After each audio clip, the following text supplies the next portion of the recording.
Assalamualaikum warahmatullahi wabarakatuh.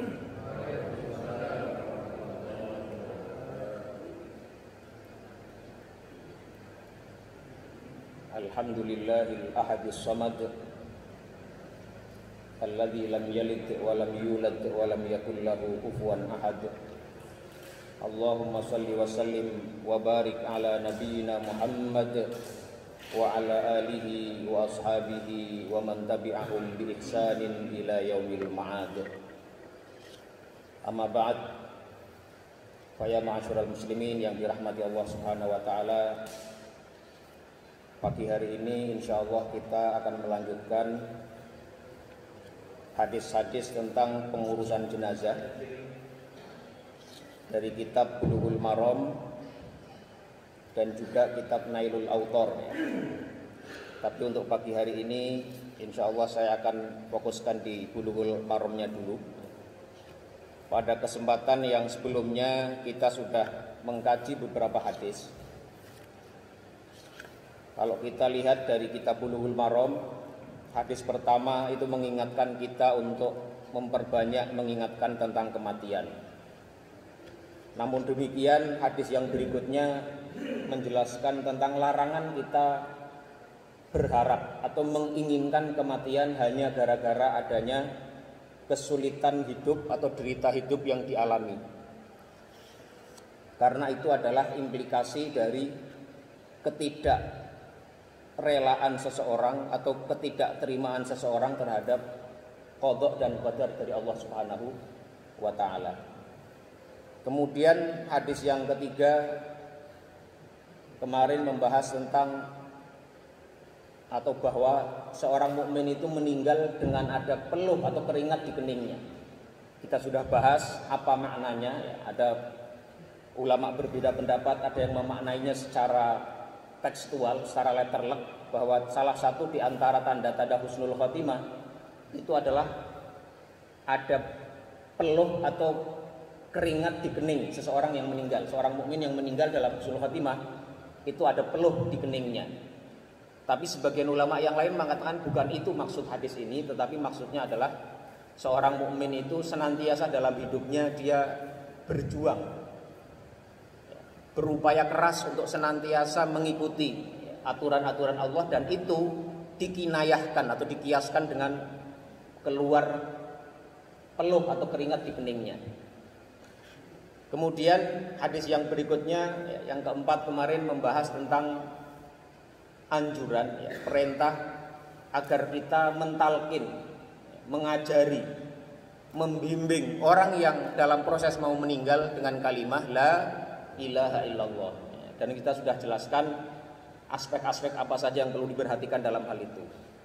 Kemudian yang kelima yaitu tentang perintah untuk membacakan Yasin bagi orang-orang yang mau meninggal. Iqra'u ala mautakum Yasin. Bacakanlah untuk mauta. Mauta itu para ulama mayoritas memaknainya adalah sebagai orang-orang yang menjelang meninggal, orang yang dalam sakaratul maut. Meskipun ada juga yang memperluas maknanya kepada orang-orang yang sudah meninggal juga. Ini hadisnya diperdebatkan ya. Banyak ulama yang mendhaifkan hadis ini atau mengatakan hadis ini lemah, maka dari itu mereka terbagi, ada yang mengamalkan hadis ini, yang tidak. Kalau yang mengamalkan selain berdasar pada hadis ini, ada beberapa hadis yang lain dan juga sebagian asar daripada sahabat atau tabi'in. Ada juga yang memilih membacakan surat Ar-Ra'd, membaca surat Ar-Ra'd, dan itu menurut sebagian ulama bisa membantu orang yang sulit dalam sakaratul mautnya, dan itu terbukti banyak berhasil. Jadi kalau ada orang mengalami sakaratul maut yang susah, salah satunya dibantu dengan membaca ayat-ayat Al-Quran, yaitu diantaranya kalau ada asar dari tabi'in itu dibacakan surat Ar-Ra'd, surat Ar-Ra'd. Ini. Kemudian kita juga sempat baca salah satu hadis di kitab Nailul Autor yang mengenai anjuran atau hak-hak di antara hak-hak orang-orang yang beriman atau yang sesama muslim, itu adalah salah satunya saling mengunjungi ketika salah satunya ditimpa sakit. Itu Jadi antara sunnah-sunnah atau hak-hak seorang muslim atas muslim yang lain itu adalah mengunjunginya saat sakit. Nah, kita pada pagi hari ini insya Allah akan masuk ke hadis yang berikutnya. Hadis yang ke-6 kalau kita lihat di kitab Bulughul Maram di bab atau tema tentang janaiz, pengurusan jenazah. An Ummi Salamata radhiyallahu anha, dari sahabiyah, seorang sahabat perempuan yang kemudian juga menjadi ummul mukminin karena kemudian setelah suaminya meninggal beliau dinikahi oleh Rasulullah sallallahu alaihi wasallam. An Ummi Salamata radhiyallahu anha, dari sahabiyah yang bernama Ummu Salamah radhiyallahu anha. Qalat, beliau mengatakan, dakhala Rasulullah sallallahu alaihi wasallam ala Abi Salamata radhiyallahu anhu. Suatu ketika Rasulullah sallallahu alaihi wasallam masuk ke dalam ruangan di mana Abu Salamah, suaminya Ummu Salamah yang baru meninggal. Wa qad syaqqa basaruhu, dan mata Abu Salamah itu terbuka. Syaqqa basaruhu, terbuka. Beliau meninggal, matanya terbuka. Maka apa yang dilakukan oleh Rasulullah sallallahu alaihi wasallam, fa agmadahu, maka kemudian Rasulullah menutupkan matanya. Tsumma qala, kemudian beliau mengatakan atau bersabda, innar ruha, sesungguhnya ruh itu idza qubidha, kalau dia diambil oleh Allah Subhanahu wa taala, ittaba'ahul basaru, maka pandangan matanya akan mengikuti kemana arah roh itu pergi.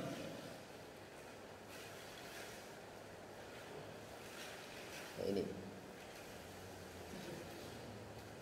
innar ruha idza qubidha ittaba'ahul basaru, bahwa roh itu kalau sudah saatnya diambil oleh malaikat yang diperintah oleh Allah Subhanahu wa taala, malakul maut yang diperintah untuk mengambil nyawa itu, ittaba'ahul basaru, maka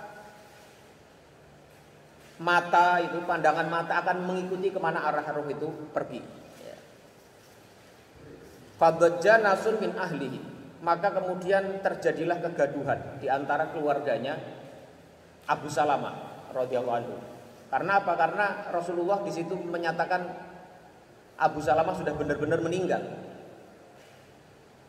Karena beliau mengatakan innar ruha idza qubidha ittaba'ahul basaru, bahwa roh itu kalau sudah diambil, saatnya diambil, maka pandangan mata akan mengikuti, sehingga dia terbuka matanya. Jadi kalau ada orang meninggal matanya terbelalak itu jangan disuudzoni, jangan dianggap lain-lain. Memang begitu saatnya orang meninggal. Ya ada mungkin yang mati karena terpejam dan lain-lain ada. Tapi secara umum begini, innar ruha idza qubidha ittaba'ahul basaru. Fadajja nasun min ahlihi, maka gaduhlah keluarga daripada keluarganya Abu Salamah ini, ya, karena mengetahui dipastikan bahwa Abu Salamah sudah meninggal.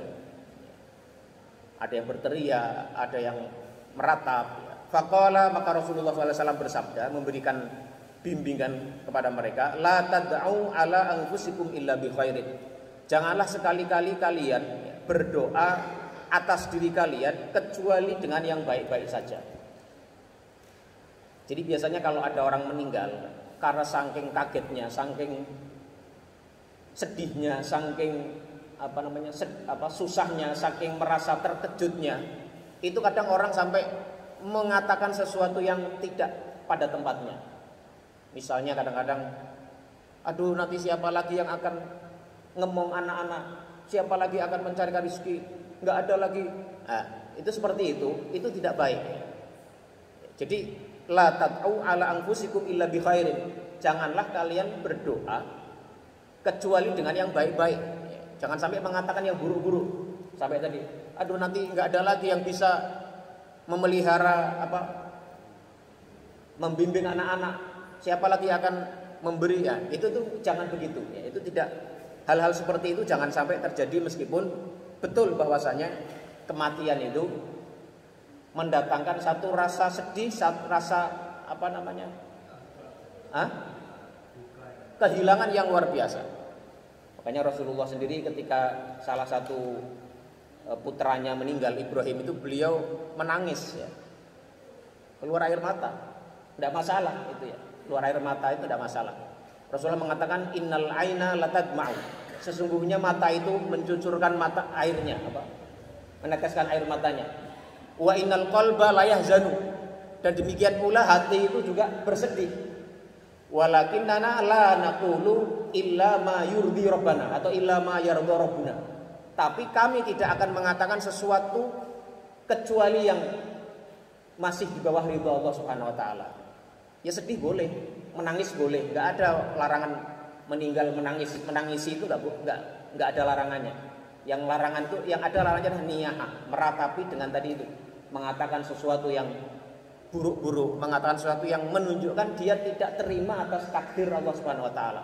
Tidak yakin dengan takdir Allah Subhanahu wa taala. Nah, ini Rasulullah memberikan bimbingan la tad'u ala anfusikum illa bi khair. Janganlah sekali-kali kalian berdoa kecuali dengan yang baik-baik. Fa innal malaikata tu'minu ala ma taqulun. Karena sesungguhnya para malaikat itu mengamini apa yang kalian ucapkan. Nah, ini kata Rasulullah seperti ini juga bisa menjadi dalil dalam kasus-kasus yang lain. Misalnya kalau kita marah, kita sedang kesal dengan sesuatu, jangan sampai mengeluarkan ucapan-ucapan yang buruk, doa-doa yang buruk terhadap anak kita, terhadap mungkin istri kita atau siapapun ya. Kalau bisa dikontrol, jangan sampai keluar kalimat-kalimat yang mendoakan yang buruk-buruk, karena fa innal malaikata tu'minu ala ma taqulun, karena malaikat itu mengamini atas apa-apa yang kalian ucapkan. Tsumma qala, kemudian Rasulullah bersabda lagi atau mengatakan, beliau melanjutkan dengan doa, Allahumma ighfir li abi salamata. Allahumma ya Allah ighfir li abi salamata, ampunilah Abu Salamah ini yang baru meninggal ini. Warfa' darajatahu fil mahdiyin, dan angkatlah derajatnya fil mahdiyin, termasuk di kalangan orang-orang yang mendapatkan petunjuk, al-mahdi, yang mendapatkan petunjuk. Wafsah lahu fi qabrihi, dan luaskanlah kuburnya. Wa nawwir lahu fihi, dan terangilah baginya di dalam kuburnya itu. Wahlufhu fi aqibihi, dan jadilah engkau ya Allah sebagai pengganti dari Abu Salamah yang meninggal terhadap orang-orang yang ditinggalkannya. Ini doanya begitu. Jadi kalau misalnya yang meninggal itu selama ini menanggung rizki, menanggung ma'isyah, menanggung biaya dari orang yang ditinggalkan, doanya wahlufhu fi aqibi. Ya Allah, jadikanlah engkau sebagai pengganti, penjamin yang menggantikan orang yang meninggal ini terhadap keluarga yang ditinggalkan. Ya, caranya Allah bisa dengan nanti mengirim orang yang bisa membantu atau memberikan pintu-pintu lain rezeki yang bisa dibuka oleh Allah Subhanahu wa taala. Ini wakhluhu fi aqibihi. Al haditsu rawahu Muslim, hadis ini riwayat Imam Muslim ya. Namun dalam Sahih Muslim itu ada sedikit perbedaan ya. Riwayat tentang doa yang Rasulullah ucapkan lebih banyak lagi. Di situ disebutkan Allahumma ighfir li abi salamata ya. Warfa' darajatahu fil mahdiyin wakhlufhu fi aqibihi fil ghabirin. Kemudian ada tambahan lagi waghfir lana walahu ya rabbal alamin ya. Waghfir lana, dan ampunilah kami, walahu, dan kepada si mayit ini yakni Abu Salamah, ya rabbal alamin, wahai Rabb alam semesta semuanya, dan seterusnya. Wafsah lahu fi qabrihi wa nawwir lahu fihi. Ini hadis riwayat Imam Muslim. Nah, ma'asyiral muslimin yang dirahmati Allah Subhanahu wa taala, dari hadis ini yang pertama, hadis ini menjadi dalil yustahabbu lihadiril mayyiti ighmadu ainaihi, ainai al mayyit. Disunahkan bagi orang yang hadir di dalam menghadiri atau mengunjungi atau ada di tempat di mana ada mayit yang meninggal, sementara matanya masih terbuka, maka disunahkan baginya untuk membantu menutupkan matanya itu. Jadi kalau kita takziah, termasuk orang-orang yang pertama datang, lihat kalau misalnya ternyata belum ditutup matanya, kita disunahkan untuk menutupkan matanya, ya, menutupkan matanya. Li'alla tabqa maftuhatan fayatasawwahu mangdaruhu, ya, agar tidak dibiarkan terbelalak, terbuka, yang itu akan kurang baik dipandang, ya, ini. Wa kadza yang bagi saddu lahyaihi bi isabatin aridah tarbitu fawqa ra'sihi, dan demikian pula, ya, meskipun tidak secara tegas disebutkan dalam hadis ini, kalau dijumpai ada mayat, ada jenazah yang baru meninggal dan mulutnya terbuka, kan banyak juga yang meninggal dalam keadaan mulut terbuka, dan itu wajar, ya, itu wajar. Ya. Itu disunahkan pula untuk menutupkannya. Ini, ya. Dengan mengikatnya. Kalau memang ditutup nggak bisa, diikat dengan tali yang mengikat dengan kepalanya, diikat dari bawah ke atas ke sini, ya. Sehingga itu membantu bisa menutup mulutnya. Ini, ya. Li'annahu law turika la sara kalihal mangdur. Karena kalau dibiarkan terbuka itu pandangannya tidak terlalu baik untuk dilihat. Ini. Itu yang pertama. Kemudian yang kedua, ya, al haditsu, ya, ini menjadi an-nahyu anid dajiji was surahi wa raf'is sauti inda musibatil maut. Ya.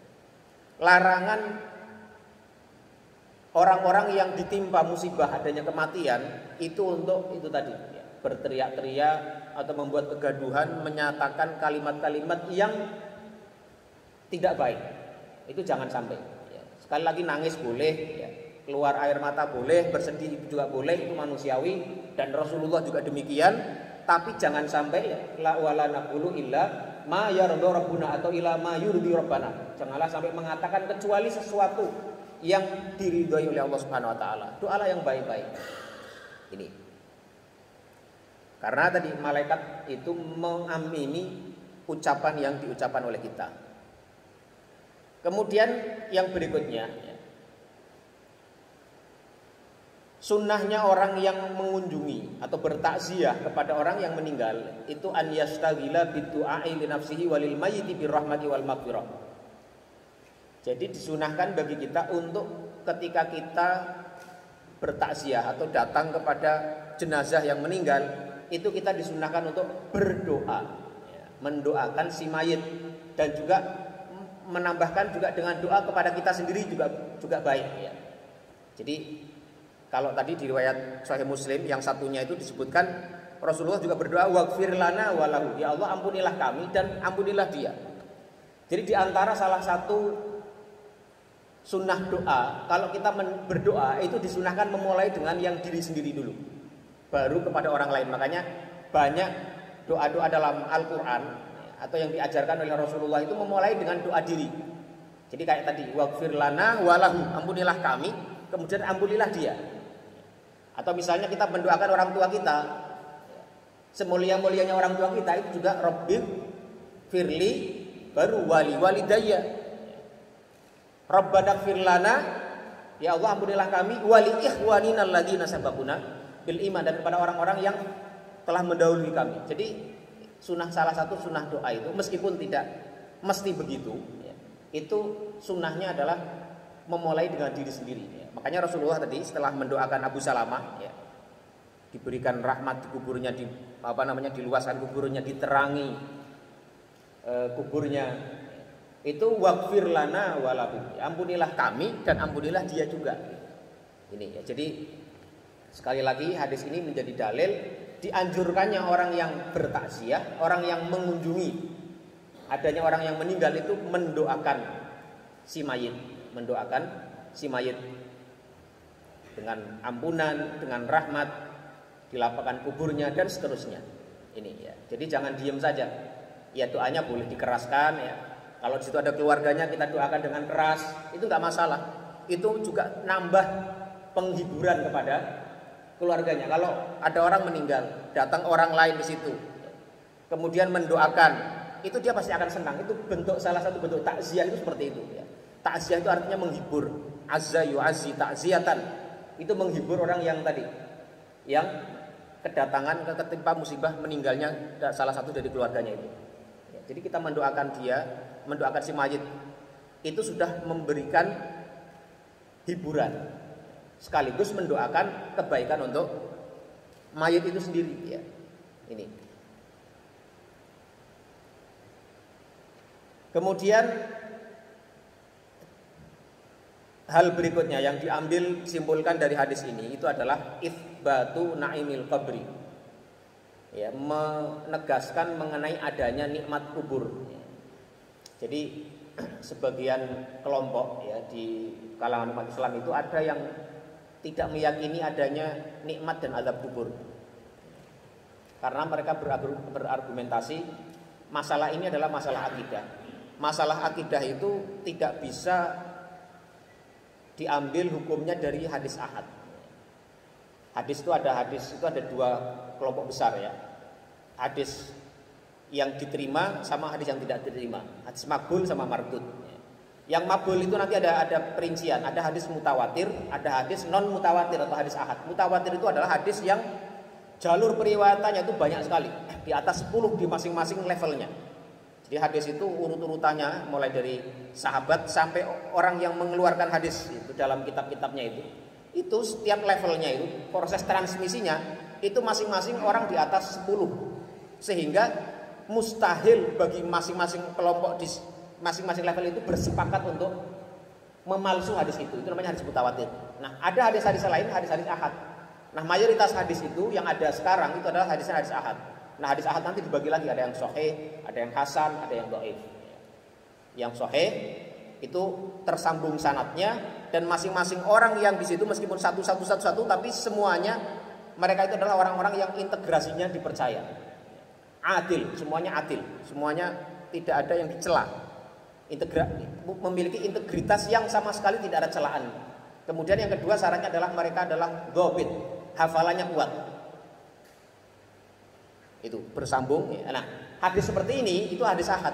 Nah, sebagian kelompok ya, saya tidak perlu sebut kelompoknya, itu ada yang tidak mengimani adanya azab dan kenikmatan kubur dengan alasan karena memang tidak ada hadis yang mutawatir yang menjelaskan tentang itu. Tapi kita ya Ahlus Sunnah ini meyakini itu. Ya, hadisnya meskipun ahad tapi kalau sahih maka dia bisa dijadikan dalil meskipun dalam bab akidah. Ya, ini karena Rasulullah tadi berdoa wafsah lahu fi qabrihi. Ya, luaskanlah kuburnya dan terangkanlah dia di dalamnya itu artinya di situ ada yang sempit, ada yang luas, ada yang gelap, ada yang terang gitu. Jadi ada azab kubur, ada nikmat kubur, ada azab kubur. Ini ya. Ini hadis yang ke-6 dari Kitabul Maram. Ada yang ingin menyampaikan pandangannya atau bertanya sebelum kita lanjut? Tidak ada? Ya.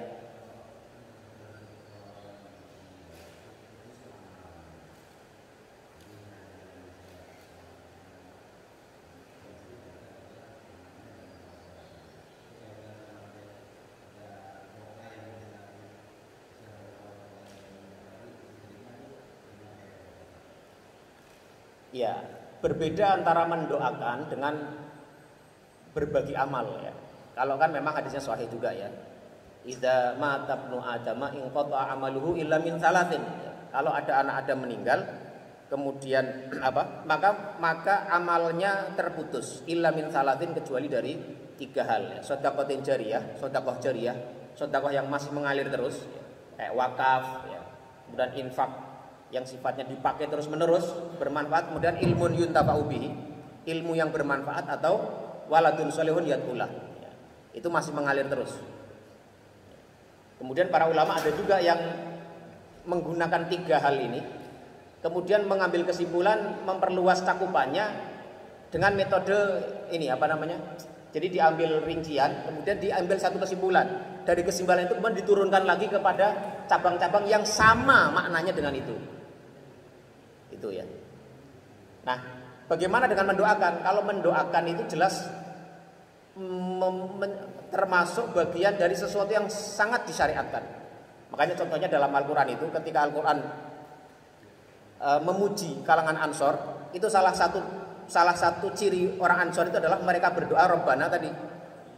Rabbana ighfir lana wa li ikhwanina alladzina sabaquna bil iman ya. Rabbana ighfir lana, ya Allah ampunilah kami wali ikhwanina, dan kepada orang-orang saudara kami alladzina sabaquna bil iman, yang telah mendahului kami dalam hal masalah keimanan. Jadi apakah itu nggak boleh? Ya boleh-boleh saja, Pak. Kalau hadiah pahala itu nanti yang diperdebatkan, ya. Boleh nggak orang itu menghadiahkan pahala dia kepada orang lain? Kalau itu berupa bacaan Al-Quran, itu yang saya baca hampir semua ulama mayoritas mengatakan boleh. Hadiah, termasuk Imam Ahmad sendiri itu membolehkan, menyatakan sampainya hadiah pahala. Meskipun ada juga yang tidak menyatakan demikian. Mereka memiliki argumentasi tambahan, diantaranya dengan ayat wa al-laisa lil insani illa ma sa'a, dan tidaklah seseorang itu akan mendapatkan kecuali illa ma sa'a, apa yang dia usahakan. Wa al-laisa lil insani illa ma sa'a wa anna sa'yahu sawfa yura. Ya, ini. Jadi ada ikhtilaf di antara para ulama mengenai hadiah pahala. Apakah kita bisa mengirim pahala sesuatu yang kita lakukan untuk orang lain? Kalau dalam bab niat, ya, setelah yang kita kaji selama hampir setahun itu, ya, kita sudah membahas juga meniatkan ibadah untuk orang lain boleh tidak. Mayoritas itu hadis-hadisnya ada, ya, kayak orang membatalkan haji ternyata ada hadisnya. Ya. Meskipun hadisnya itu ada yang sharih itu adalah anak menggantikan ibunya, ada yang lain lagi. Itu contoh. Kemudian hadis perintah untuk menggantikan puasa. Itu ada juga, kemarin sudah kita bahas dalam bab niat itu. Ya, kemudian mengenai menggantikan sholat itu ada ikhtilaf di antara para ulama, ya, apakah bisa enggak sholat itu digantikan, ya, dikodokkan oleh orang lain. Mayoritas mengatakan tidak bisa, ya. Tapi kalau puasa itu ada nasnya. Meskipun ada juga sebagian ulama yang mentaklil, ya, memberikan alasan itu tidak bisa dipakai dalam kasus ini, ya. Jadi terkait dengan masalah orang bisa mendapatkan kebaikan setelah dia meninggal dari orang lain, itu ada dasarnya, ya. Tetapi tentu saja, ya, orang itu akan diukur secara secara pokok itu dari amal perbuatannya masing-masing. Jadi kalau orang itu sudah ahli maksiat, seberapapun banyak orang menghadiahi pahala kepada dia, ya nanti ukurannya beda, ya. Ya Allah alam, itu semua hal-hal yang gaib. Tapi orang itu yang penting kita diperintahkan untuk beramal sebaik mungkin, beramal sebanyak mungkin. Ya. Masalah nanti pahala itu nyampe atau tidak, hadiah pahala nyampe atau tidak, itu tadi, ya, mayoritas ulama mengatakan sampai, termasuk Imam Ahmad itu menyatakan sampai, ya, pahala bacaan Al-Quran. Sedekah juga demikian, pahala sedekah, ya. Kita sedekah, kita niatkan untuk orang tua kita, itu boleh, ya. Bagaimana kalau untuk orang lain? Ya, ini tadi kembali ke ikhtilaf ulama tadi, ya. Tapi mayoritas menyatakan boleh. Sedekah yang banyak mayoritas membolehkan adalah membacakan Al-Quran, ya, kemudian sedekah. Tapi nanti kalau masalah puasa, sholat, nah itu perdebatannya lebih luas lagi. Wallahu a'lam bishawab. Jelas, Pak, ya? Jadi kalau doa sangat dianjurkan, ya. Kita mendoakan, bahkan kita Allahumma gfir lil muslimina wal muslimat, ya, wal mu'minina wal mu'minat. Kita juga diperintahkan doa seperti itu juga. Dan kalau kita mendoakan orang lain, an dhahril ghaibi, kita mendoakan orang lain dalam keadaan orang itu tidak ada di antara kita, maka kata Rasulullah, malaikat akan mengatakan wala kamitsluhu, dan bagi kamu adalah seperti apa yang kamu doakan untuk orang lain itu. Jadi kalau kita misalnya di WhatsApp, ya, lihat ada kabar ada orang sakit, kita berdoa, tidak mesti di situ. An dhahril ghaibi, ya. Kita mendoakan, maksudnya orangnya tidak tahu, itu kata Rasulullah, ada hadis sahih, ya. Itu malaikat akan mengatakan wala kamitsluhu, dan bagi kamu seperti apa yang kamu doakan untuk orang lain. Kalau kita meminta doa untuk seluruh umat Islam yang ada, Allahumma gfir lil muslimin, maka malaikat juga akan mengatakan Allahumma gfir laka, ya. Semoga Allah mengampuni kamu juga. Jadi salah satu cara kita mendapatkan doa, ya, dari malaikat, ya, kita mendoakan orang lain, ya, itu jelas, Pak, ya? Ya.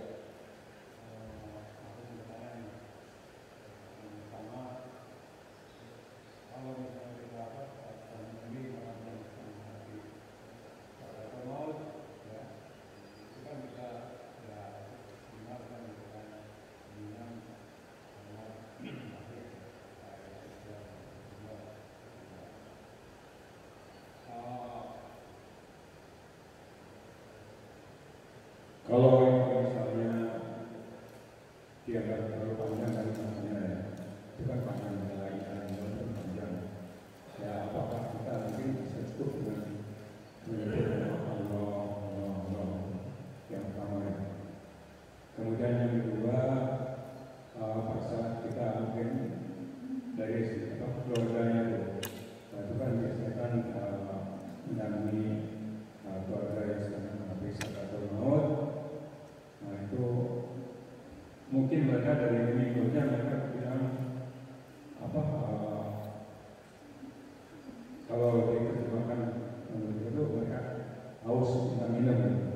Nah itu boleh nggak kita berikan dia minum untuk hanya pakai air putih dengan sendok gitu ya.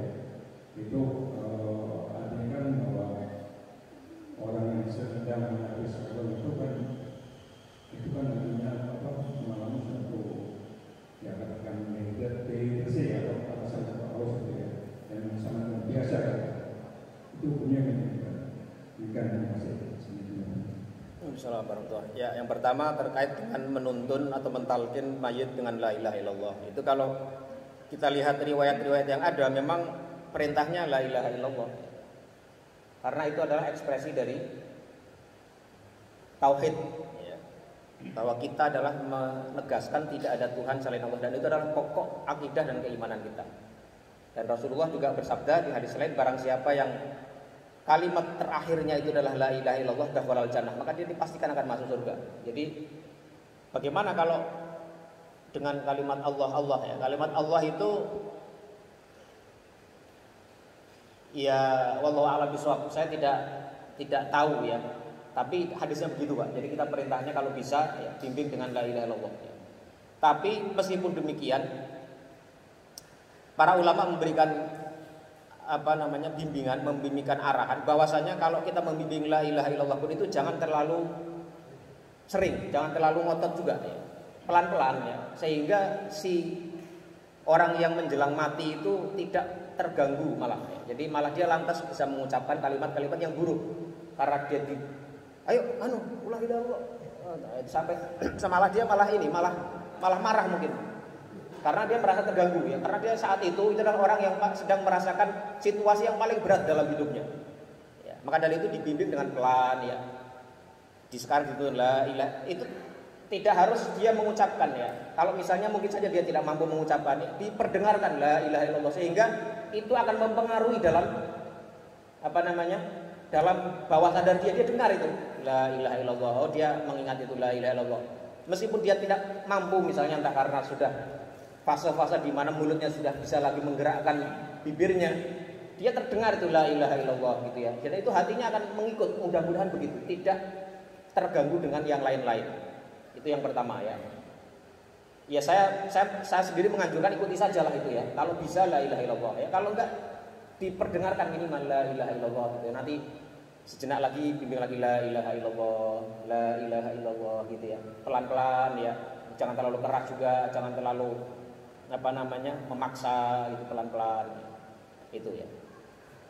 Kemudian mengenai kalau gimana dengan orang yang sakaratul maut kemudian dia merasa kehausan minta air.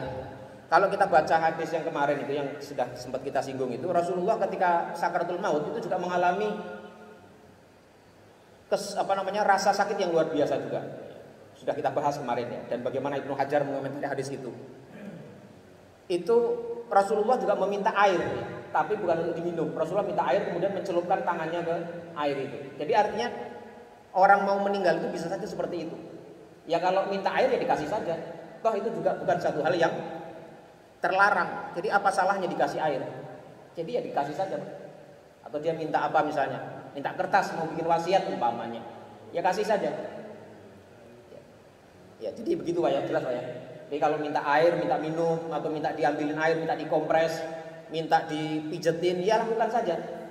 Itu nggak ada salahnya. Itu semua yang bisa membuat si mayit ini bisa lebih rileks ya. Ya siapa calon orang meninggal lebih rileks ya. Dan bahkan juga kalau dalam Subulus Salam itu dijelaskan salah satu anjuran para ulama juga hendaknya kalau kita mendapati orang yang mendekati meninggal itu juga coba diceritain atau diajak bicara tentang sesuatu yang membuat dia husnudzon billah. Misalnya dia orang yang ahli maksiat umpamanya. Ahli maksiat ini kalau orang-orang kalau udah mau meninggal ya. Dia ahli maksiat, dia aduh gimana ya saya merasa buruk sekali, saya ini mau menghadap Allah begini apa. Nah, orang yang seperti ini itu dianjurkan untuk diajak husnudzon billah. Ceritakan kepadanya bahwa Allah itu Maha Pengampun, Allah itu Maha menerima taubat seseorang. Ya, kalau dia merasa salah seperti itu, ya, dia kemudian merasa buruk sekali karena dia sudah mau menghadapi kematian. Nah, dengan diceritain seperti itu dia akan sadar bahwa Allah itu babu wasi'ah ya. Babul maghfirah wasi'ah, bab pintu untuk menerima ampunan itu sangat luas sekali. Sehingga dia husnudzon billah. Kalau dia husnudzon billah itu sudah menjadi pintu ya, yang membuka kebaikan bagi dia di hadapan Allah Subhanahu wa taala. Wallahu a'lam bishawab. Jelas ya? Oke, yang selanjutnya hadis yang ketujuh. An Aisyah radhiyallahu anha, dari sahabiyah ya Ummul Mukminin Aisyah radhiyallahu anha. Anna Rasulullah sallallahu alaihi wasallam hina tuwfiya, bahwa Rasulullah SAW ketika beliau wafat, sujia biburdi hibarotin, beliau ditutupi dengan selendang dari hibaroh ya. Selendang hibaroh itu selendang dari Yaman yang dia itu bermotif ya, terbuat dari katun ya, dari kapas, dan dia bermotif ya. Hina tuwfiya, Rasulullah ketika wafat itu beliau ditutup dengan selendang dari Yaman yang bermotif. Muttafaqun alaihi, hadisnya muttafaq alaihi. Jadi hadis ini menjadi dalil ya, disunahkannya menutupi jasad ya, seorang yang meninggal atau mayit secara keseluruhan. Wa adamu tarki wajhihi wa atrafihi maksyufah, dan larangan untuk membiarkan wajah dan anggota tubuhnya terbuka. Siyanatan lil mayyiti anil inkisyafi wal ittila'i ala suratihil mutaghayyirah bi wafatihi, untuk melindungi ya terbukanya anggota tubuh dari mayat itu setelah meninggalnya, karena biasanya orang setelah meninggal itu ada yang berubah ya. Entah wajahnya itu berubah mungkin ya, tidak seperti orang hidup, tangan, kakinya, anggota tubuhnya yang lain itu kalau dibiarkan terbuka itu akan tidak baik dipandang. Karena itu salah satu sunnahnya adalah orang yang meninggal itu ditutup seluruhnya ya, seluruhnya ditutup badannya. Nah, sebagaimana Rasulullah ketika meninggal, para sahabat menutupi badan beliau secara keseluruhan dengan biburti hibarotin, dengan selendang kain dari hibaroh. Hibaroh itu dari Yaman, kain dari Yaman itu ya. Ini mungkin jelas ya, tidak ada kemusykilan dalam hal ini ya. Wa yustathna min dzalikal muhrimu, tetapi dikecualikan terhadap orang yang muhrim, orang yang berihram. Orang kalau yang berihram meninggal itu tidak ditutup seperti kita menutup orang-orang yang meninggal biasa. Tapi itu urusannya orang-orang di sana lah, karena nggak ada orang yang muhrim itu di Indonesia, nggak ada. Yang sedang berihram di Indonesia itu nggak ada, pasti di sana. Jadi itu bukan urusan kita. Ya, ini hadis yang ketujuh itu menjelaskan bahwa orang yang meninggal itu ditutup seluruh anggota tubuhnya. Ya, ada yang ingin bertanya atau menyampaikan pandangannya dalam hadis yang ketujuh ini? Ya, apa saja ya, kalau bisa jangan pakai daun lah Pak. Kalau ada kain pakai kain lah, masuk ya. Atau pakai papan ya, jangan lah pakai papan, kasihan. Apa? Ya pakai koran, janganlah. Yang pantas. Ya.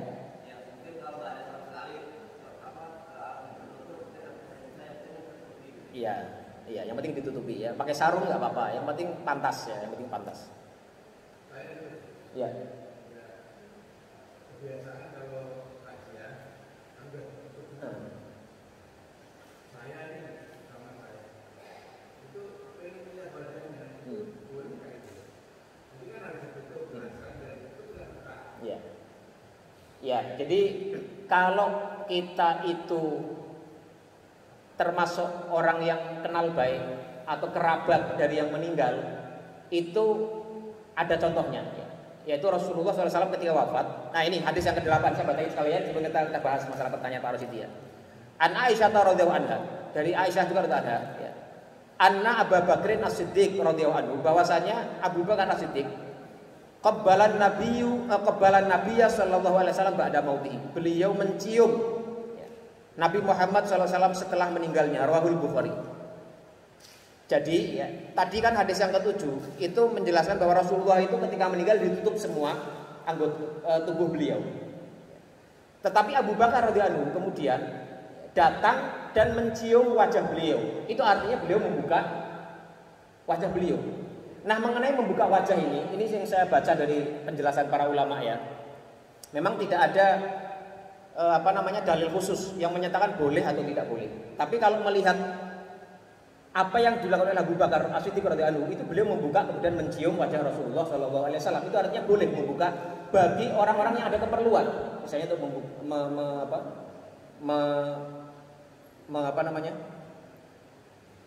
menciumnya, untuk menciumnya. Nah, bagaimana yang bukan siapa-siapa?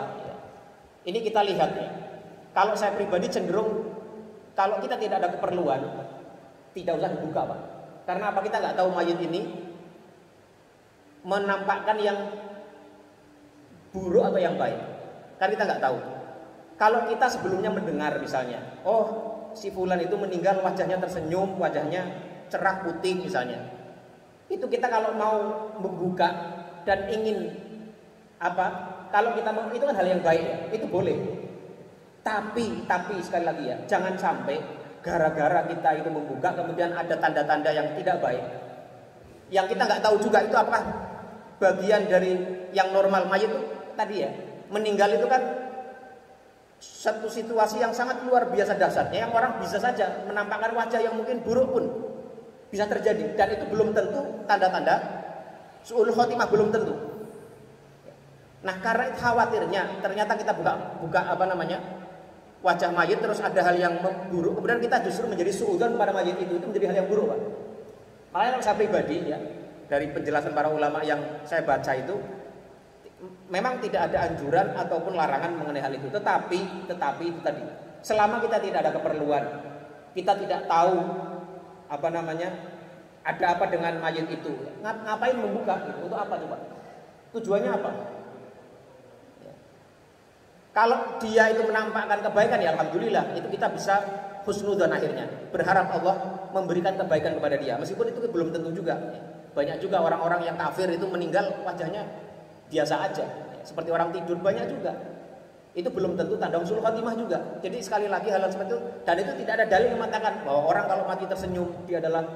Cuma kalau kita melihat itu dan itu orang mukmin, kita husnudzon, oh mudah-mudahan Allah memberikan pertanda baik dengan seperti itu, gitu. Nah, kalau dia itu baik tadi, mendengar misalnya sebelumnya, oh si fulan itu wajahnya bersih, tersenyum, kita ingin lihat, ikut senang, ikut mendoakan, ikut husnudzon, itu ya boleh kita buka. Itu artinya kita ada tujuan itu. Tapi kalau tidak ada apa-apa terus kita buat, nggak ada keperluan, khawatirnya wajah mayit itu menampakkan sesuatu hal yang membuat justru kita suudzon kepada dia. Itu masalahnya di situ. Ya, jadi saya cenderung sekiranya tidak ada keperluan, tidak perlu kita membukanya. Wallahu a'lam bishawab. Ya, cari aman ya. Toh juga nggak membuka, kita nggak ada anjuran harus membuka, ya kan?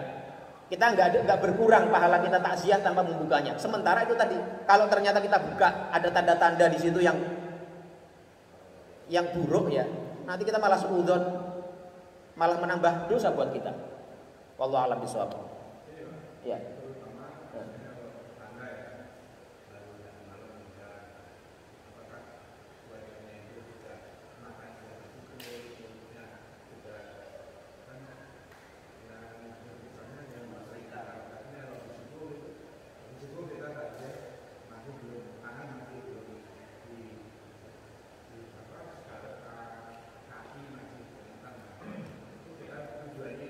Ya, itu tadi kalau ada tujuan, ya tujuan baik ya nggak apa-apa. Tapi kan itu juga bisa Iya, ya jadi itu ya selama kita ada tujuan dan tujuan baik ya masih boleh yang seperti itu. Tapi kalau misalnya kita bertanya dengan keluarganya, ini sudah nggak, ini belum, ya sudah, ini cukup sebenarnya. Tidak harus kita penasaran, tahu buat apa kita itu, seperti kita mencari-cari. Buat apa kita harus melihat wajah dia gitu. Kecuali tadi dipastikan ada orang yang sebelumnya sudah melihat atau kemudian baru dia cerita. Kalau orang yang memandikan, orang yang melihat kebaikan itu boleh untuk bercerita. Oh, si fulan wajahnya berseri, si fulan wajahnya putih, tersenyum. Itu boleh diceritakan. Itu bagian dari kabar baik yang baik disebarkan dan orang akan berharap yang baik pula. Tapi kalau ada yang buruk-buruk itu wajib dirahasiakan, bagian dari aib. Dan kita jangan sampai hanya gara-gara ingin mencari tahu yang sesuatu yang tidak penting sehingga kita justru melihat aib orang yang juga itu belum tentu itu aib juga. Akhirnya kita suudzon dan berprasangka buruk kepada dia. Naudzubillah min dzalik. Ya. Itu wallahu a'lam bishawab. Itu yang saya pahami seperti itu, ya. Ini hadis yang ke-8. Kemudian yang ke-9. Ya, yang ke-9 ini yang terakhir kalau memang waktunya habis ya. Satu lagi. An Abi Hurairah radhiyallahu anhu, dari sahabat Abu Hurairah radhiyallahu anhu. Anin Nabi sallallahu alaihi wasallam qala, dari Rasulullah sallallahu alaihi wasallam, beliau bersabda, nafsul mu'mini mu'allaqatun bidainihi. Jiwa seorang mukmin itu mu'allaqatun, masih tergantung bidainihi dengan hutangnya. Jadi kalau Al-Iraqi, seorang ahli hadis juga Al-Hafidz Al-Iraqi, itu beliau memaknai hadis ini, ai inna amroha mauqufun, bahwa urusan si mayat ini masih terhalang atau berhenti, ya, terpending, ya, dipending. La hukma laha binajatin wala halakin. Tidak dihukumi apakah dia itu selamat atau binasa. Ya. Hatta yungdoro, sampai dilihat hal yungdo ma'alaihi minad daini amla, sampai hutangnya itu dibayarkan atau belum. Ya. Jadi sekali lagi, nafsul mu'mini mu'allaqatun bidainihi. Jiwa seorang mukmin itu tergadaikan atau tergantung, ya, masih menggantung bidainihi karena sebab hutangnya. Hatta yuqda anhu, sampai hutangnya itu dibayarkan. Al haditsu rawahu Ahmadu, hadis ini riwayatkan Imam Ahmad, wa Tirmidzi, dan Tirmidzi wa hasanahu, dan beliau mengatakan hadis ini hasan. Jadi masyarul muslimin yang dirahmati Allah Subhanahu wa taala, hadis yang ke-9 ini menyatakan bahwasanya jiwa seorang mukmin itu masih tergantung, yaitu masih tergadaikan, belum bebas sampai terbayarkan hutangnya. Nah, ini hadis ini yang menjadi dalil betapa besar, betapa luar biasa persoalan hutang bagi seseorang itu. Jadi hutang itu bukan persoalan remeh, karena dia bisa menghambat proses jenazah itu. Kalau dia baik, dia terhalang belum nyampe kepada kebaikan itu sampai dia dibayarkan hutangnya. Ini ya. Nah, masyarul muslimin dirahmati Allah, hutang itu adalah satu harta yang diperoleh seseorang dari orang lain dengan cara yang halal, meskipun itu masih menjadi tanggungan dia. Nah, pertanyaannya bagaimana dengan barang yang tidak halal? Bagaimana yang harta yang kita dapatkan dengan cara yang tidak halal? Barang atau harta yang kita dapatkan dengan cara yang halal saja, seperti hutang. Hutang itu kan halal kan? Pak, saya minta pinjam uangnya, dikasih. Kan itu namanya ridho biridho kan? Ridho dengan biridho. Halal itu kan, kita dapat uang itu, meskipun nanti dia harus mengembalikan pada saat yang disepakati. Nah, hal seperti itu saja, ya, kalau belum dibayarkan, kalau belum dilunasi, itu bisa menahan jiwa ruh seseorang. Nah, pertanyaannya apalagi kalau harta itu didapatkan dengan cara yang tidak halal.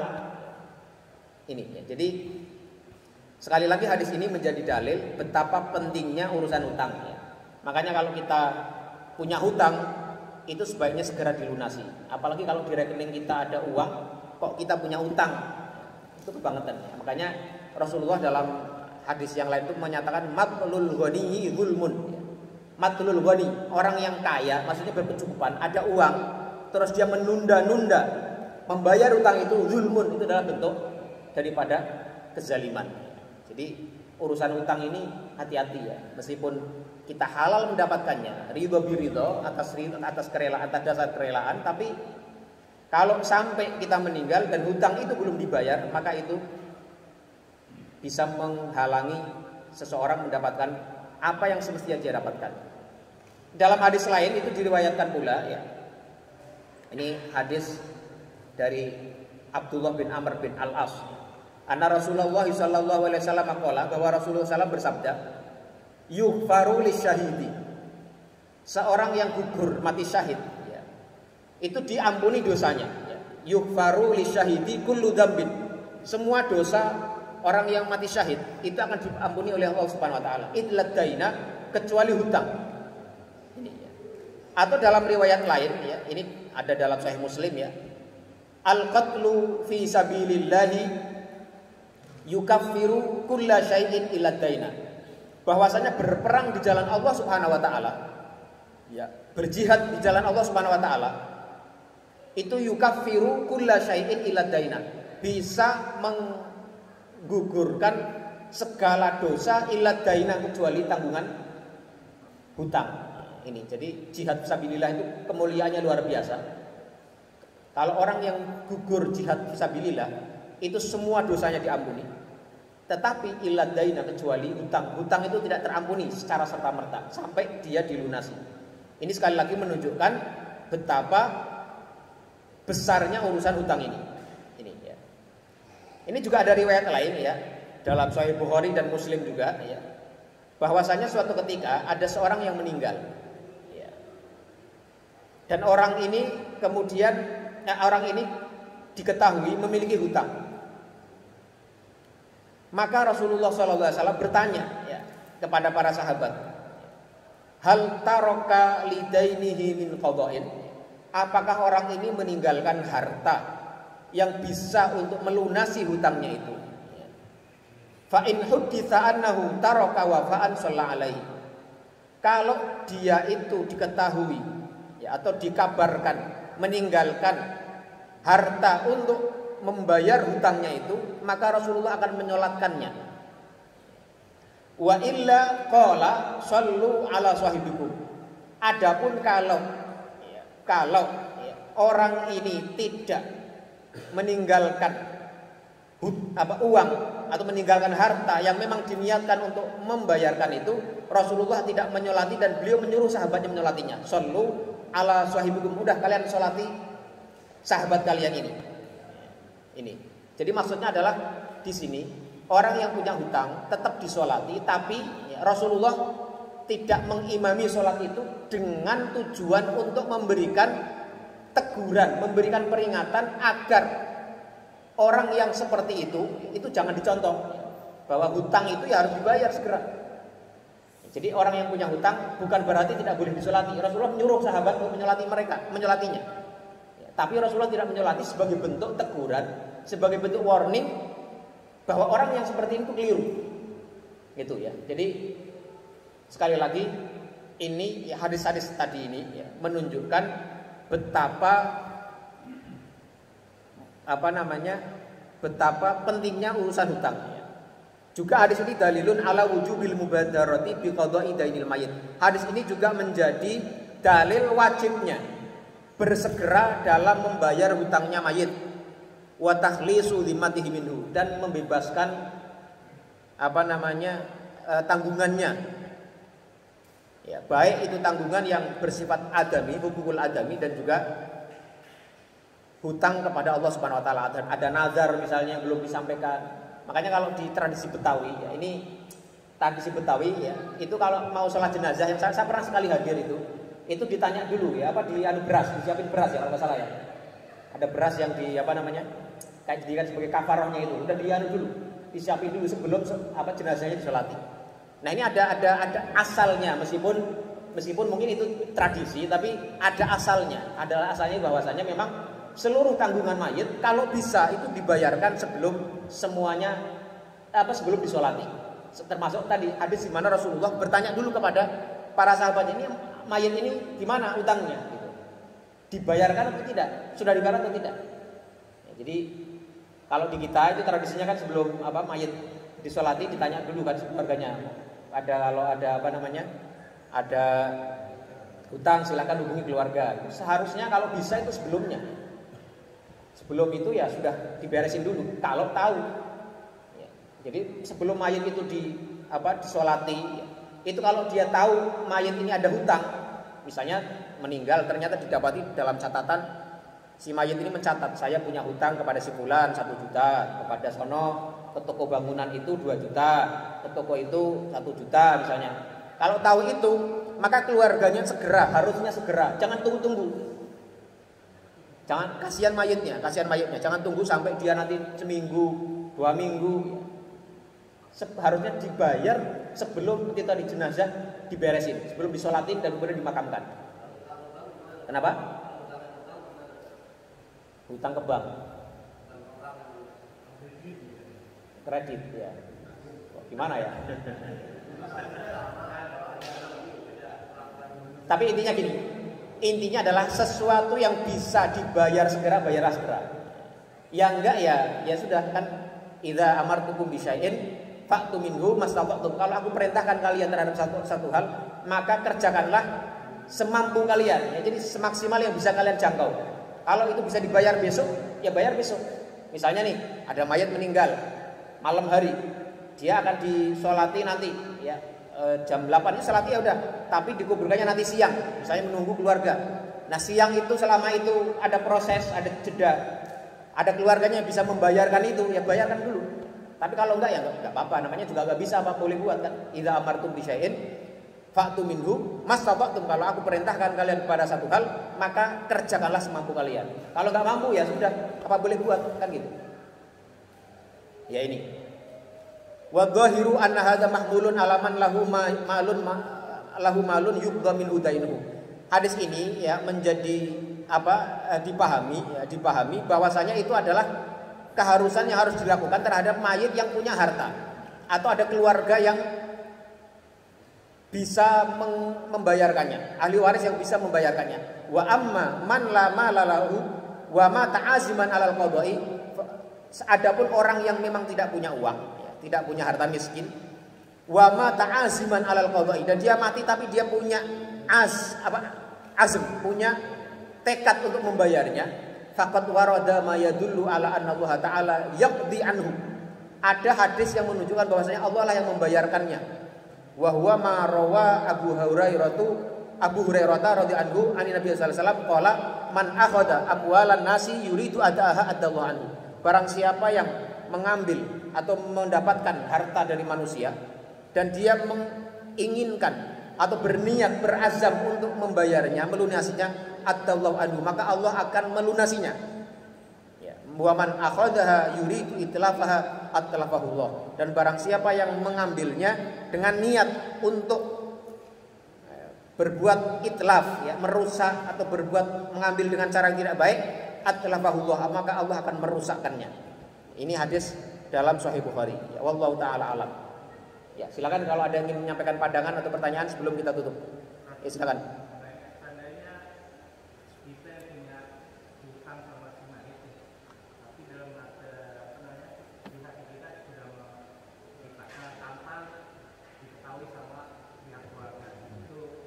Boleh, Pak.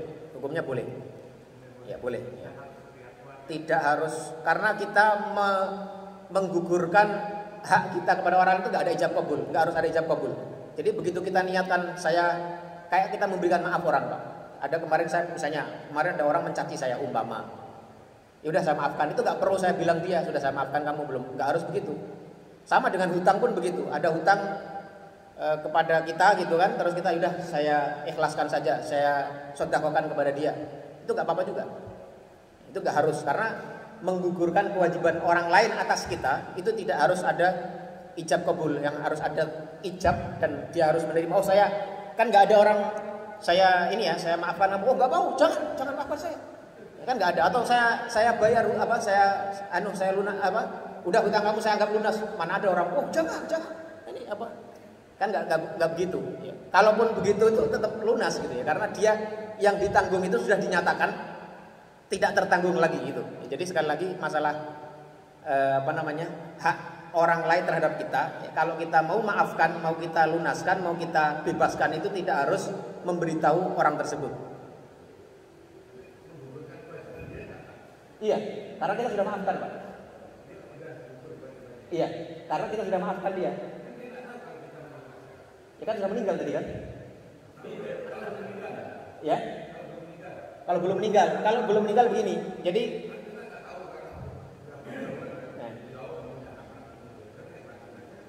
ya bagi dia, kalau dia orang baik kan dia nggak tahu, ya dia harus bertanya dong kepada orang yang mengutangi ya.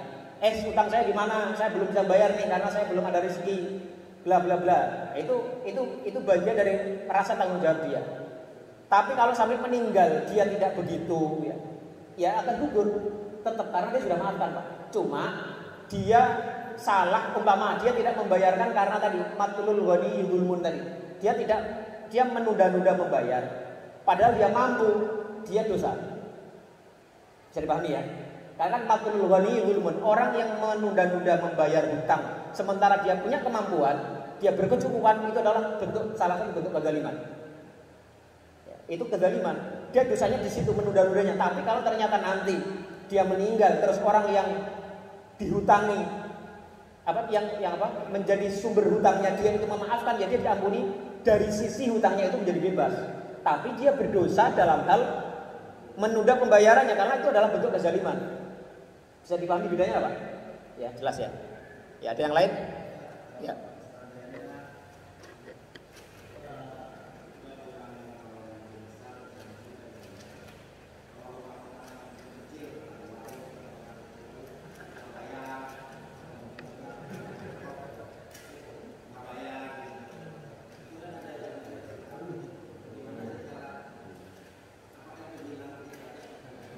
Nah ini yang berbahaya itu ya.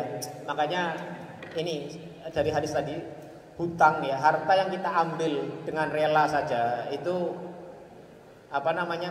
bisa menghalangi kita dapat kebaikan kalau belum dilunasi. Apalagi dengan cara tidak benar. Kalau kita ngambil kerupuknya dengan pengetahuan ininya belum, Pak?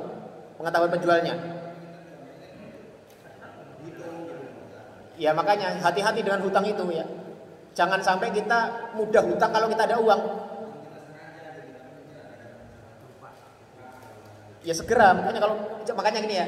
Hadis ini ya kita dibacakan itu untuk menjelaskan betapa dahsyatnya persoalan hutang. Makanya kalau kita hutang kerupuk pun ya, begitu kita lupa kembali ke rumah ya langsung bayar, jangan tunda-tunda. Khawatir lupa. Kalau lupa tetap punya tanggungan. Meskipun sekeping kerupuk ya itu namanya hutang juga. Ya. Angkot bahaya lagi, kita susah nyari sopirnya. Ditunggu-tunggu yang datang angkot yang lain. Masa kita bayar ke angkot yang lain kan nggak bisa. Nah, umpama terjadi kita ada hak orang lain yang sudah tidak bisa kita cari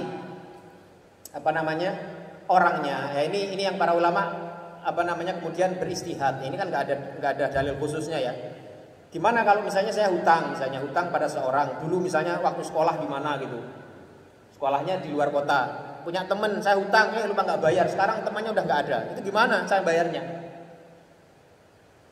Yang cara seperti ini, yang pertama kita bisa dengan uang itu kita sedekahkan dengan niat lil jabri, untuk menggugurkan hutang itu, meskipun kita masih punya hutang kepada dia, sampai kita berusaha untuk mencari betul, kalau sampai tidak ketemu ya. Itu tadi idza amartum bisyai'in fa'tu minhu masata'tum. Kita kerjakan semampu kita udah nyari sekuat tenaga, enggak ketemu juga orangnya. Ya sudah, kita ambil kita ambil senilai uang itu, kita sedekahkan ya. Yang kedua, kita memintakan istighfar atau mendoakan orang itu. Jadi orang yang kita hutang itu kita doakan ya. Kita mintakan istighfar kepada Allah Subhanahu wa taala. Sebagai bentuk pembalasan dari hutang yang dia dapati. Apakah hutang itu sudah terbayarkan? Belum berarti terbayarkan. Mengapa? Suatu ketika kita ketemu di ujung, misalnya entah kita sakaratul maut, orang itu datang kepada kita umpamanya. Kita ingat masih punya hutang, meskipun kita sudah sedekah, kita wajib bayar ke dia. Nah, masalah kalau sampai mati misalnya, kita belum sempat ketemu, belum sempat bayar, orangnya juga belum pernah nagih ke kita. Ya mudah-mudahan dengan sedekah yang kita bayarkan itu dan dengan istighfar dan doa kita kepada orang itu yang akan membuat Allah mengampuni kita. Tapi kalau secara hukum fikihnya itu belum terbayarkan sampai kita bayar. Ya.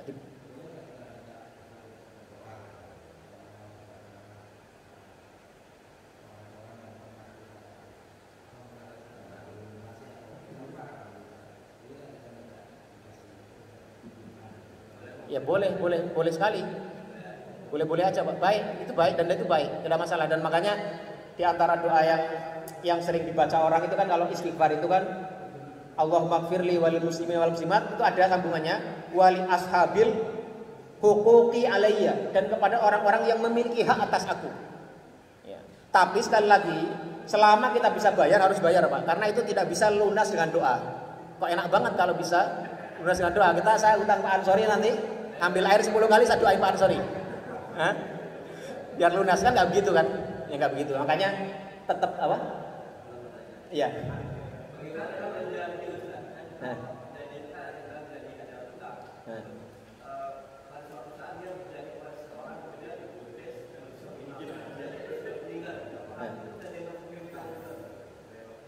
Saya janji, ya itu tadi kalau kalian nazar, janjinya kepada siapa? Janji kepada Allah itu nazar kan? Misalnya saya kalau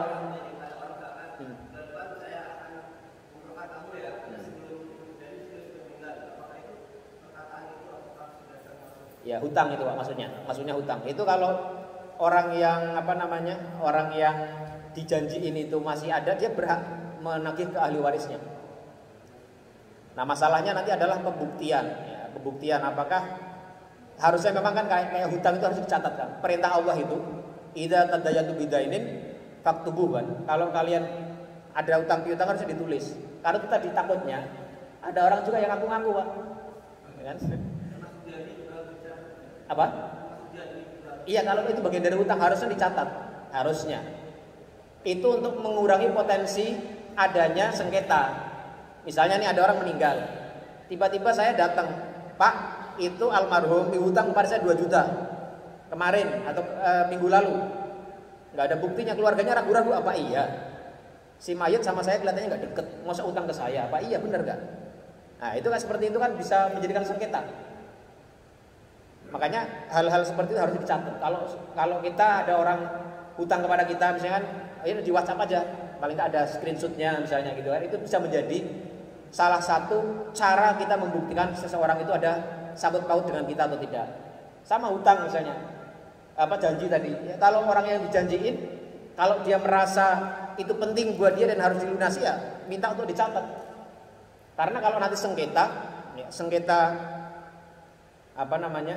antara dengan ahli waris misalnya, ya kalau nggak ada catatan, ahli waris berhak menolak meskipun nanti itu urusannya kepada Allah Subhanahu Wa Taala ya. Kalau memang benar si mayit ini punya hutang dan belum dibayarkan, dia tanggungannya di hadapan Allah Subhanahu Wa Taala seperti tadi itu. Nafsul mu'mini mu'allaqatun bidaini. Tapi urusan di dunianya itu berdasarkan tadi masalah yang diputuskan dengan bukti, diputuskan dengan dalil. Dan sesuatu yang diputuskan di dunia itu belum tentu sama hukumnya dengan yang di akhirat. Bisa dipahami nggak? Misalnya kayak orang dituduh membunuh misalnya, atau dituduh korupsi. Hakim memutus si fulan korupsi misalnya. Tapi padahal dia tidak. Itu meskipun di dunia diputus korupsi, kalau di akhirat tidak, ya di hadapan Allah tidak korupsi. Atau sebaliknya, orang aslinya korupsi, sama hakim diputus bebas, tidak terbukti korupsi. Ya. Tapi aslinya dia memang mengambil uang itu, namun tidak bisa dibuktikan oleh hakim. Ya dia tetap meskipun di dunia bebas, dia di hadapan Allah masih akan diperhitungkan nanti. Sama dengan hutang tadi. Ada orang ngaku, si almarhum hutang pada saya Pak 500.000. Tapi karena keluarga ragu nggak mau bayarin, keluarga berhak tidak membayar dari sisi hukum dunia, ya secara fikih hukum dunia dia berhak karena nggak ada bukti. Tapi kalau keluarga nggak membayarkan, kalau benar itu dia berhutang kepada saya, itu urusannya masih akan diperhitungkan oleh Allah Subhanahu Wa Taala. Bisa dipahami nggak sini Pak? Ya. Oke, ada yang lain Pak? Iya.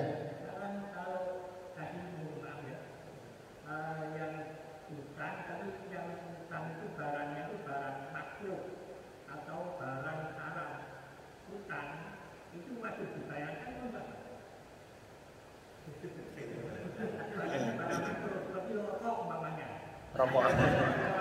Ini kalau bilang rokok ini sensitif ini Pak. Iya. Wallahu alam, saya nggak tahu itu. Wallahu alam ya gimana ya? Wallahu alam bisawab. Hah? Enggak, hutang misalnya gini ya, misalnya seorang mukmin gitu ya, hutang miras gitu ya, yang gampang lah misalnya gitu ya, seorang mukmin hutang miras. Saya misalnya ini hutang miras, kalau yang saya hutangi adalah sesama muslim, yang sama-sama dalam hukum Islam itu adalah haram, wallahu a'lam bishawab. Ini mestinya harus dibicarakan antara keduanya ini ya. Jadi saya nggak tahu Pak, saya nggak tahu. Wallahu a'lam, saya nggak ingin berani masuk lah. Saya nggak tahu karena saya ternyata nggak nemu juga ininya apa namanya, nggak nemu dasarnya juga. Wallahu a'lam bishawab, saya nggak tahu. Ya sebaiknya janganlah masuk kita utang yang haram ya. Kalau rokok, ya rokok kalau bagi yang mengatakan itu masih mubah ya tetap harus dibayar. Kalau rokok ya, bagi yang menganggapnya masih mubah. Bagaimana kalau makruh? Makruh kan halal tetap ya. Kalau makruh pun meskipun makruh kan halal. Ya, itu ya tetap harus. Kalau yang makruh ya sekali lagi, kalau yang makruh ya, selama itu hanya makruh sekali lagi, anggaplah sesuatu barang yang memang disepakati itu makruh. Misalnya apa ya? Jengkol halal. Itu makruhnya kalau dimakan, kemudian dia nggak gosok gigi mau ke masjid, nah itu makruh. Pete halal Pak, nggak ada makruhnya. Makruhnya itu maksudnya memakan efeknya. Jadi kayak memakan, para ulama itu dulu menyebut memakan basol, apa namanya, bawang sebelum ke masjid itu makruh. Karena apa? Karena efeknya, baunya dikhawatirkan mengganggu orang sekitarnya. Bawangnya halal-halal saja. Sama pete, jengkol itu duluan kita anggap itu makruh. Enggak. Halal selama tidak berbahaya, ya, membahayakan ya, kemudian tidak mengganggu orang lain itu halal. Nah, orang makan jengkol sendiri di rumah sendiri, habis itu gosok gigi ya, minum kopi kan hilang baunya, nggak ada masalah. Yang mengenai tadi yang meminjam barang haram itu bagaimana hukumnya? Wallahu a'lam bishawab, saya tidak tahu. Atau misalnya hal yang lain misalnya apa? Riba misalnya. Bagaimana dengan riba? Kan itu sepakat. Saya ngutangi tapi harus mengembalikan menambahi 10.000 misalnya dalam jangka seminggu. Itu kan riba. Apakah itu harus dikembalikan atau tidak? Dibayar atau tidak? Ya itu harus dibicarakan bahwa ini haram dengan orang yang mengutang itu, kalau sesama mukmin sekali lagi ya, bahwa ini haram. Jangan sampai di apa namanya? Diganti, ya sudah kita sepakati aja itu haram, yang enggak, jangan sampai kita lanjutkan kira-kira gitu. Tapi kalau tadi kayak bunga bank misalnya, atau bunga itu bunga hutang lah. Kalau bunga bank orang masih berdebat lah ya. Kalau hutang tadi, hutang yang itu riba, apakah wajib dibayar atau tidak? Wallahu a'lam bishawab. Mungkin ya, wallahu a'lam, tapi sekali lagi saya tidak yakin dengan jawaban ini. Mungkin ya tidak harus dibayar tapi dengan cara itu. Kalau sama mukmin ya, sama mukmin harus dibicarakan untuk sama-sama disepakati bahwa itu sesuatu yang dilarang, sehingga seharusnya transaksi itu tidak ada dan barang itu tidak dikembalikan. Karena kalau dikembalikan juga akan menjadikan orang itu akan menambah dosa lagi dengan melakukan sesuatu yang dilarang itu. Wallahu a'lam bishawab, saya tidak tahu. Ya.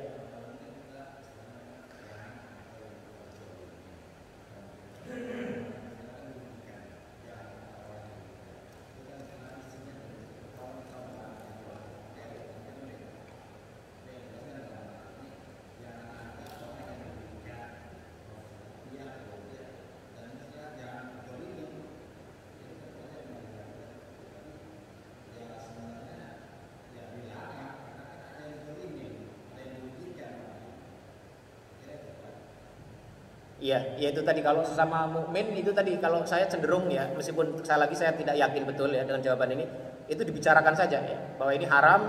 Tapi kalau kepada non muslim misalnya ya, orang yang menganggap miras halal, ya orang atau ateis lah, bagi dia kan miras halal. Saya pernah minjem atau minta minjem miras kepada dia. Kemudian saya apakah harus mengembalikan? Kalau yang seperti ini wallahu a'lam bishawab ya, itu menurut saya tetap dikembalikan ke dia, karena bagi dia itu adalah halal. Bagi dia orang yang ateis kan. Tapi sekali kalau sama mukmin sebaiknya jangan dibicarakan agar itu bisa diselesaikan tanpa harus ada transaksi yang haram lagi berikutnya. Wallahu a'lam bishawab, saya tidak tahu. Oke Pak ya, mungkin sudah kita cukupkan sekian saja pembahasan hadis-hadis ini. Mudah-mudahan ada manfaatnya bagi kita semuanya dan menambah keimanan dan penyempurnaan dalam kita beragama. yang benar semua datangnya dari Allah Subhanahu wa taala, sementara kalau yang salah itu adalah karena kebodohan saya sendiri. Aku qouli hadza wa astaghfirullah li wa lakum wa sallallahu ala nabiyyina Muhammadin wa ala alihi wa sahbihi wa sallama tasliman katsira. Subhanakallahumma wa bihamdika asyhadu an la ilaha illa anta astaghfiruka wa atubu ilaik. Wassalamualaikum warahmatullahi wabarakatuh.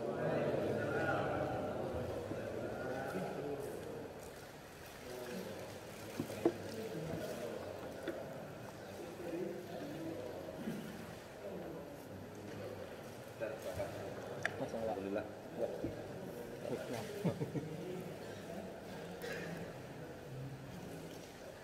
Ya, makasih Pak. Ya.